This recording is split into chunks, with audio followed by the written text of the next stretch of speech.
The woman in the judge's chair was staring intently at Kevin, and the only word she could think of was, "Impossible!" Wayne Ford, one of the instructors whose students were in the contest, commented to the people around him, "Mixing ingredients as they float in the air? I didn't think anybody could do that anymore. Where did he learn how to do it?" The other VIPs in the audience couldn't believe their eyes, and the judge in the high seat was the only one there who understood his technique. To other herbalists, it was like magic. The procedure allowed you to control several medicinal ingredients at the same time while they floated in the steam above the bowl. It was an incredibly advanced skill that took a lot of knowledge and artistry. The advantage was, you could control the temperature more precisely, and it allowed you to prepare a pill very quickly, which was just what Kevin needed to do. The judge had only seen this done once in all her time with the Herbalist Society. After a while, Kevin was able to gather the ingredients little by little until they'd melted into the shape of a pill. Professor Colt, who was standing behind him, was stunned. In fact, everyone there was stupefied by his expertise. It's no exaggeration to say that Kevin was the center of attention at the moment. It was like he was the only competitor in the entire contest. Just as Kevin was gathering the remaining ingredients into the pill, you could see electricity arcing around the bowl. It looked like a Van der Graaf generator. He can do that too? The judge was in awe. Kevin had one surprise after another. The VIPs who were watching this were tempted to rush over and protect Kevin from the static discharges that were arcing out from around the bowl. While they were all in fear for Kevin's safety, he didn't seem to care at all. In fact, he seemed to be enjoying it. Just then, a giant spark jumped out and struck the pill. Kevin's hair stood on end and he looked like some kind of mad scientist, which he kind of was at the moment. Everyone held their breath, wondering if Kevin's pill had been destroyed by the enormous discharge of electricity.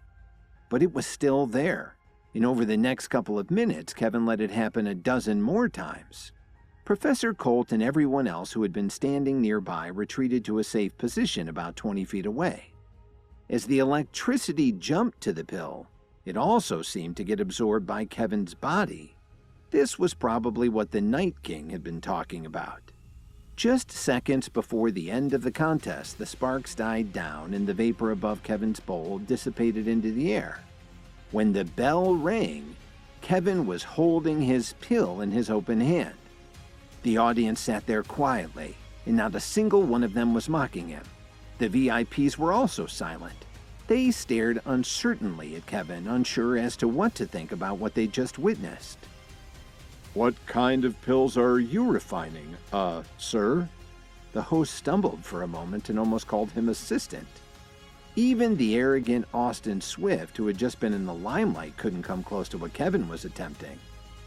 "A primal pill."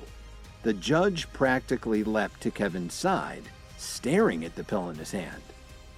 "He made a primal pill? How is that even possible?"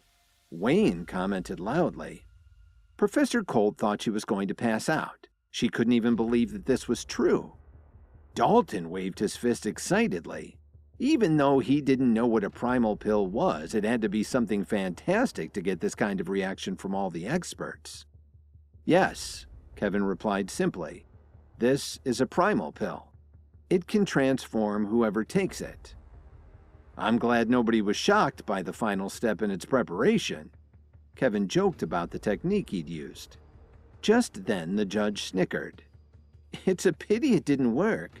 According to our records, the color of the primal pill should be dark blue, but this one is only light blue, so it appears that you didn't complete the process. However, this is enough to prove that you're already very proficient at herbalism. You should do very well as an apothecary." She announced this very loudly so that the entire audience could hear. When they heard her ruling on Kevin's pill, the VIPs looked very relieved. It would have been extremely embarrassing for them and their students if a mere assistant had won the grand prize in the contest. Kevin couldn't believe it.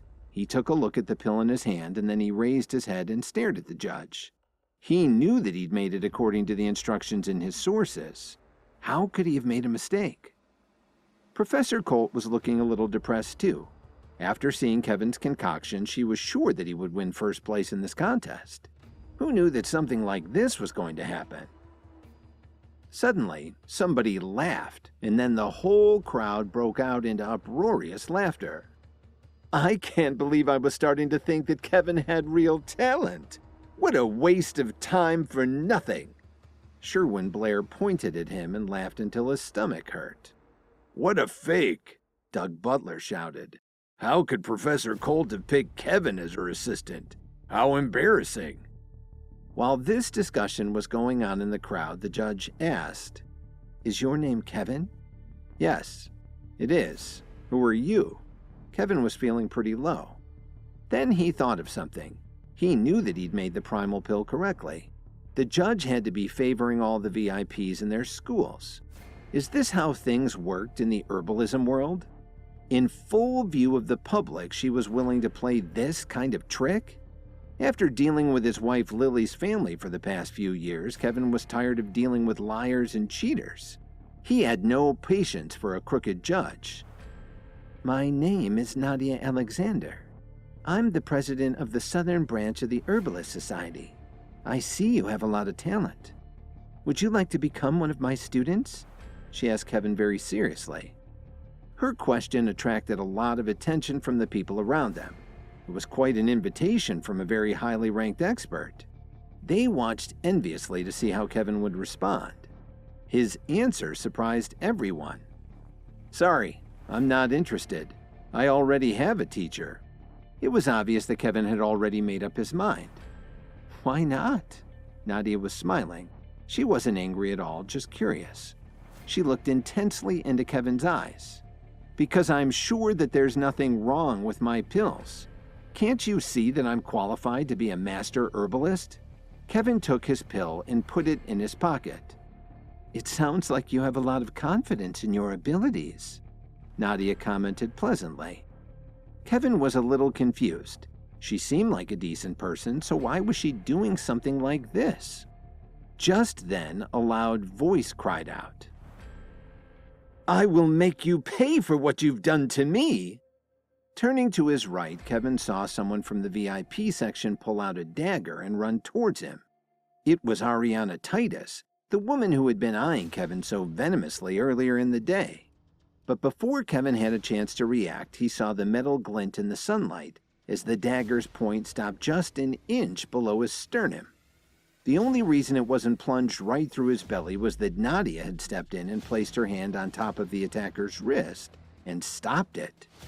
Everyone gasped. They knew that it took an incredibly strong person to do what she'd just done. You shouldn't play with knives. Someone may get hurt, Nadia sneered. Then she bent the attacker's wrist, pulled the dagger out of her hand, and tossed it point first into the ground. President Alexander, please get out of my way. This shameless will die for what he's done. She stared at Kevin fiercely. After everything the Williams family had told Ariana about Kevin, she couldn't control her anger. She didn't even care that she was doing this right in the middle of a public contest in downtown Chicago. But Ariana, I haven't announced the final results. Don't you have any respect at all for the Herbalist Society? Please subscribe to the Pocket FM YouTube channel and press the bell icon for instant notification. Check out our channel for more such exciting shows.